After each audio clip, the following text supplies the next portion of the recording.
How are you, Bob Costas? I'm great, Rich, after one of the most enjoyable weeks of my entire life. I went up to Cooperstown early. I went up a week ago Saturday, took my kids with me, then family began to trickle in middle of the week. By the time we got to Saturday's ceremonies, there were 50 or 60 people, extended family and friends there, plus countless people who were my baseball acquaintances and friends. The whole atmosphere of it, the whole feel of it, was one of the great experiences of my life. It really was. When was the first time you ever went to Cooperstown, Bob? First time I ever went to Cooperstown was 1974. I was a student at Syracuse, and Whitey Ford and Mickey Mantle got in the same year. And so a classmate of mine and I drove, the two of us drove about an hour and a half from Syracuse to Cooperstown. And there was a restaurant owner in Syracuse who somehow was a good friend of Mickey's. And so he snuck me into the library where no members of the media were supposed to be, and who would have recognized me as a member of the media anyway, because I was working on the college station at Syracuse. And he introduced me to both Mantle and Ford and kind of vouched for me.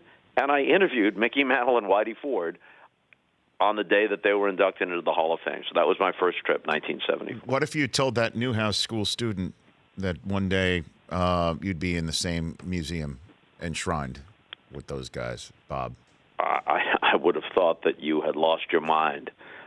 My objective was to become a sportscaster, just like yours was, I'm sure, at the same age, to become a sportscaster, to become good at it, to become good enough to make a living at it, and I hope to be involved in baseball. But at that time, by the way, the broadcasters wing of the Baseball Hall of Fame didn't even exist. It started a few years after that, and they put Red Barber and Mel Allen in as the very first, the two of them together, I think, in 1978. So the award didn't even exist. But even after it came into existence, I never thought about this. And in fact, this year was the first time I was eligible. What you said at the start is a very nice thing, and some people have said it to me over these past several months. I thought you were already in, or why did it take so long? This was actually the first year that I was eligible because they changed the rules around. But eligible? I mean, what? So what are the rules? Well, they were, up until last year, they were that you had to have been the voice of a team for 10 consecutive years, or the voice of network baseball for 10 consecutive years. And I was on NBC from the early 80s till 1989, so that fell just short. Then again from the mid-90s to 2000, then NBC lost baseball again. And then eventually they modernized it, and they changed it to where there are now 3 categories. So it'll be on a 3-year cycle. One category is national voices. So people like me, Joe Buck, Al Michaels, and others were on the ballot this year. Then next year, local voices, which makes sense because what Tom Hamilton does with the Cleveland Indians, or what John Miller, who's already in, now does for the Giants, that's a different thing than what Matt Vasgersian is doing now on ESPN or whatever the case may be. And then the third category is pioneers, people that they may have overlooked, almost all of whom are gone now, guys who did their primary broadcasting in the 40s, 50s, and 60s. I thought they just lowered the requirements. You have to have at least 28 Emmys in order to be eligible. I mean, and then I qualified. Goodness gracious. And so it's been a while since I have been to that incredible museum there in Cooperstown, Bob. So is there a wall for this? Because there's no plaque, right, with an NBC logo on your cap there, correct? Well, no, actually, yes, there is an area that's called Mic Men and Scribes. And it's really cool. It has like old-style cathedral radios and old-style microphones, and you can push a button and hear Graham McNamee call the World Series, or Vin Scully call Koufax's perfect game, or a Jack Buck call, or a Lindsey Nelson call. And then there are plaques that are smaller than the ones that are in the shrine where the players are recognized, but there are plaques that go chronologically according to what year you were inducted. But whoever is the present person, that person stays up there for a year. So Bill King, who was inducted posthumously. Terrific all-round broadcast. Did the Warriors in basketball, the Raiders in football, and also did the Oakland A's in baseball. He was inducted posthumously a year ago. So his picture, somewhat larger than everybody else, with a scroll beneath it listing his achievements and whatever qualities might have led people to vote him in, that stays up for a year. And so that's where I am as of Saturday. And then a year from Saturday, I go back into the list, and I become a tiny plaque, maybe twice the size of a baseball card. A mere mic man. That's all. Yeah, a mere mic man. But you know what else is also cool? Right next to that is baseball at the movies. So it's an old style sort of movie marquee, like you're going to the Bijou Picture Show, and it'll say now showing The Natural. And there'll be the movie poster of Robert Redford with Glenn Close, or now showing Bull Durham, and you'll see Kevin Costner with Susan Sarandon. Now showing 8 Men Out. Now showing Billy Crystal's 61, and they have the whole roll call.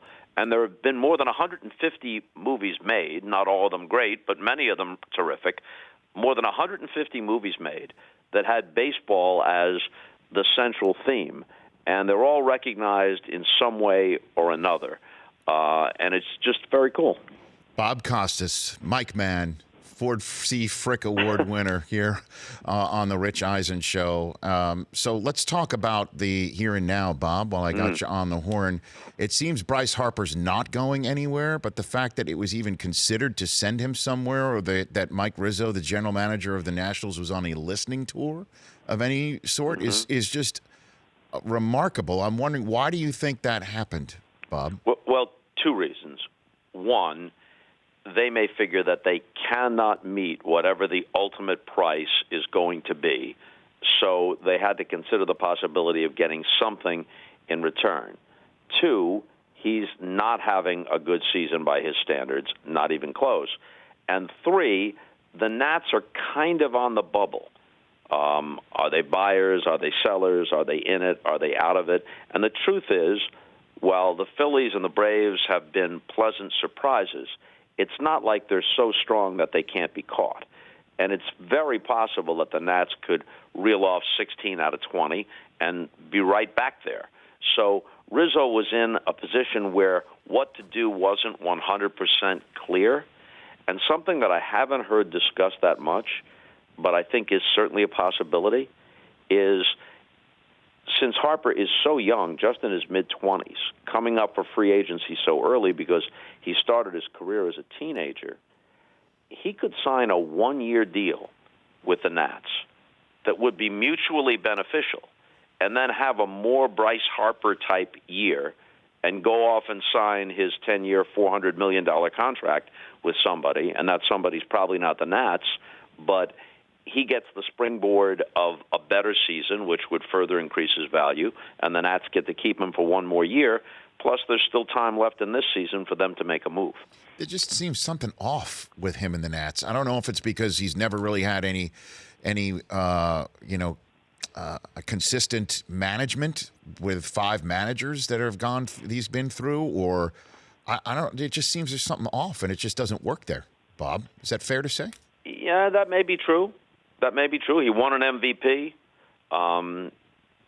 I think he was the Rookie of the Year. He also won an MVP. No, I mean he's terrific, but it just seems I don't get it. It just I get. I know what you're saying. It just doesn't seem like it's a perfect fit, and maybe in the long run, both he and management will decide that. And when you talk about different managers, how good does Dusty Baker look right now? And that's not a knock on Dave Martinez, but Dusty had some big disappointments in San Francisco, in Chicago, in Cincinnati, and in D.C. in the postseason. But when you look at his overall managerial record, where did Dusty Baker go where he did poorly? The answer to that is nowhere. Right. All right. Bob Costas here on the Rich Eisen Show. And I can't believe there's no rule that you can't acquire a player who's under suspension for domestic violence, Bob. I mean, that Roberto Osuna acquisition by the Astros, it just puts folks like Verlander and in a very difficult position since he's been very outspoken about players, certainly in the organization.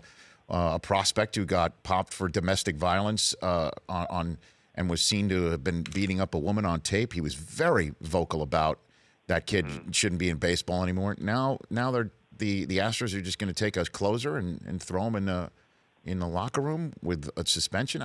Shouldn't there be a rule that that's not allowed and that he should his play? Suspension is still in effect, right? So, but and if you are suspended, I think now here's where the rule may differ.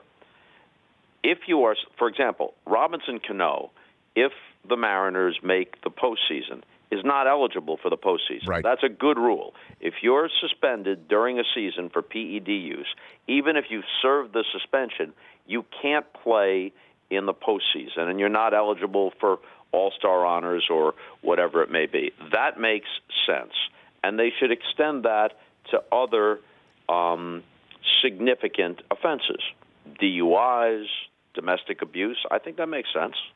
Right. And I say it just.